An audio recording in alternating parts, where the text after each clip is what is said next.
Bismillahirrahmanirrahim. Assalamualaikum warahmatullahi wabarakatuh. Alhamdulillah. Alhamdulillahilladzi ja'alan nahara ma'asyan li basyaril muttaqin wa ja'alal laila rahatan lil anami thayyibin. Asyhadu an la ilaha illallah wa asyhadu anna Muhammadan abduhu wa rasuluh la nabiyya wa la rasula ba'dah.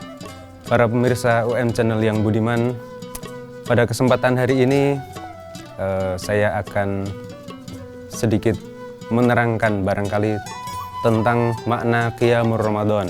Barangkali terminologi Qiyamul Ramadan ini tidak terlalu tidak terlalu familiar di kalangan masyarakat kita. Tetapi Qiyamul Ramadan ini maksudnya adalah menghidupkan suasana malam hari ketika bulan Ramadan. Qiyamul Ramadan, ya, dalam sebuah hadis disebutkan qala Rasulullah sallallahu alaihi wasallam, man qama ramadhana imanan wa ihtisaban ghufira lahu ma taqaddama min dzambi. Ya, barangkali kalau kita mendengar asatidz atau ustadz-ustadz yang berceramah, barangkali kita mendengarnya hadis yang berbunyi man shoma ramadhana imanan wa ihtisaban. Tetapi barangkali di salah satu riwayat ada yang menyebutkan man qama ramadhana imanan wa ihtisaban ghufira lahu ma taqaddama min dzambi. Qiyamul Ramadan atau menghidupkan malam hari atau menghidupkan malam-malam suci di bulan Ramadan.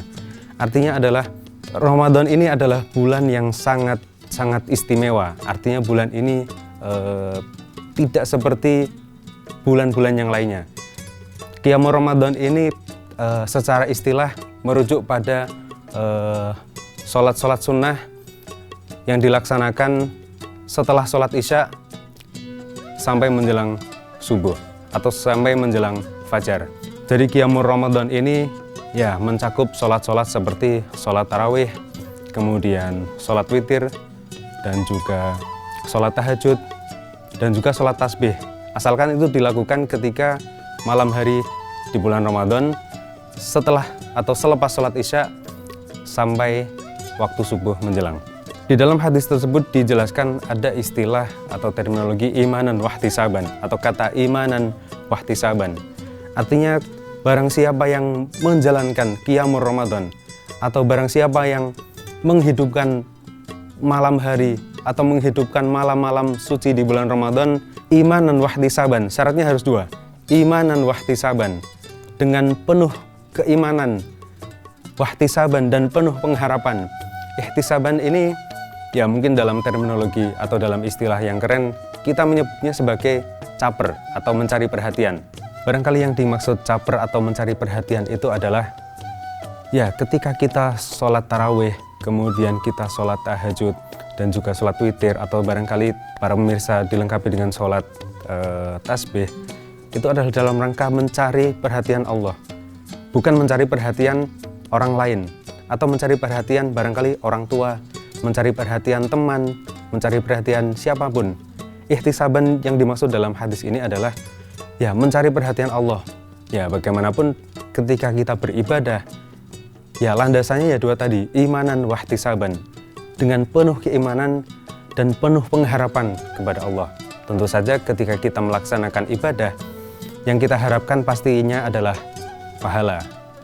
Para pemirsa UM Channel yang dirahmati Allah, Qiyamul Ramadan ini memiliki nilai yang sangat penting, memiliki nilai yang sangat tinggi di hadapan Allah. Akan tetapi pada realitanya kita tahu bahwa ketika Ramadan itu datang, hari pertama, hari kedua, hari ketiga, masyarakat berbondong-bondong datang ke masjid untuk sholat tarawih.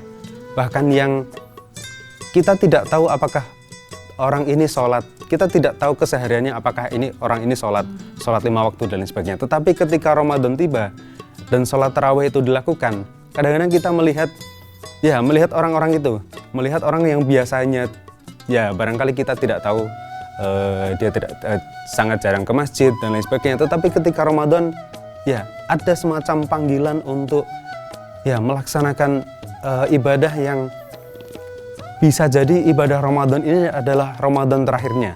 Jadi ketika kita melakukan hal-hal yang sifatnya duniawi, itu anggaplah seolah-olah kita akan hidup abadan atau sepanjang masa. Tetapi kalau kita beribadah atau melakukan sesuatu untuk akhirat kita, itu anggaplah bahwa ka'annaka tamutu ghadan, seolah-olah engkau akan mati besok. Jadi malam ini, ya, kalau kita sudah tahu bahwa besok kita akan meninggal atau mati, barangkali malam ini yang akan kita lakukan adalah memperbanyak ibadah, memperbanyak taubat, memperbanyak amalan-amalan yang bisa katakanlah menghapus dosa-dosa yang sudah pernah kita lakukan. Malam pertama, malam kedua, malam ketiga, sampai malam kelima, barangkali masjid akan penuh. Tetapi kalau sudah menginjak malam ke-10, ke-11, dan selanjutnya, yang penuh bukan lagi masjid, akan tetapi adalah pusat-pusat perbelanjaan. Karena di sana, ya kita tahu sendiri bahwa pusat-pusat perbelanjaan itu menyediakan diskon yang sangat menggiurkan. Jadi kita ketertarikan kita untuk menjalankan qiyamul Ramadan, untuk menghidupkan malam hari dengan beribadah, itu menjadi surut. Nah, itu saya pikir fenomena yang akan kita temui di beberapa tempat.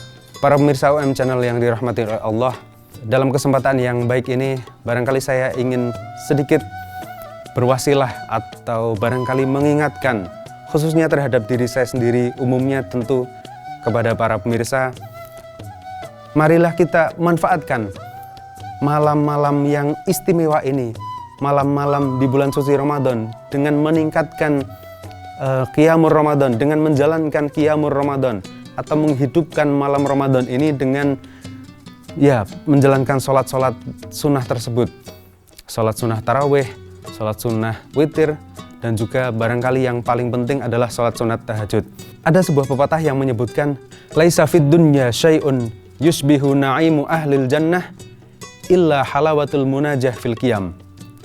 Laisa fid dunya syai'un, bahwasanya tidak ada di dunia ini satu apapun, laisa fid dunya syai'un yusbihu na'imu ahlil jannah, yang menyerupai na'im, menyerupai kenikmatan ahlul jannah, menyerupai kenikmatan yang dirasakan oleh ahli surga, illa halawatul munajah fil qiyam, kecuali halawatul munajah, manisnya bermunajat fil qiyam, ketika melaksanakan qiyamul Ramadan. Jadi dari pepatah tersebut atau dari qaul tersebut kita dapat mengambil pelajaran bahwa qiyamul Ramadan ini merupakan salah satu ibadah yang bisa mempererat hubungan kita dengan Allah, bisa mendekatkan hubungan kita dengan Allah.